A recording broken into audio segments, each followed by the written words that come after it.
আসসালামু আলাইকুম রহমতুল্লাহি বারাকাতুহু। দুইটি কাজ এরকম আছে যে দুইটি কাজের বদলা আল্লাহ তাআলা আপনাকে দুনিয়ার মধ্যেই দিবে। সেই দুইটি কাজ হলো, এক নম্বর হচ্ছে জুলুম করা। যে ব্যক্তি মানুষের উপর জুলুম করে, মানুষকে অত্যাচার করে, বিনা দোষে বিনা কারণে মানুষের উপর জুলুম করে, এই জুলুমের বদলা আল্লাহ তাআলা দুনিয়ার মধ্যে আপনাকে দিবে।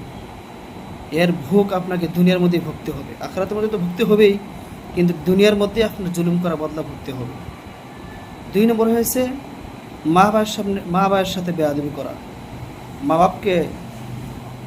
বাবার সাথে নাফরমানি করা, মা বাপকে কষ্ট দেওয়া।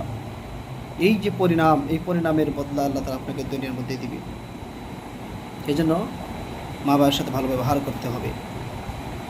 যদি আপনি মা বাবার সাথে ভালো ব্যবহার না করেন, খারাপ ব্যবহার করেন, না দেখেন, কষ্ট দেন, এর বদলা আপনি দুনিয়ার মধ্যেই ভোগ করতে হবে। আপনি বহুত চিন্তা করে দেখেন কত মানুষ এরকম কষ্ট করতেছে। সেই জন্য এই দুটি কাজ করা যাবে না। এই দুইটি কাজের বদলা তাআলা আপনাকে দুনিয়ার মধ্যেই দিবে যদি এই দুটি কাজ করি। সেজন্য এই দুটি কাজ থেকে আমাদেরকে পরহেজ করতে হবে। আল্লাহ তাআলা আমাদেরকে এই দুটি কাজ থেকে বাঁচবার তৌফিক দান করুন।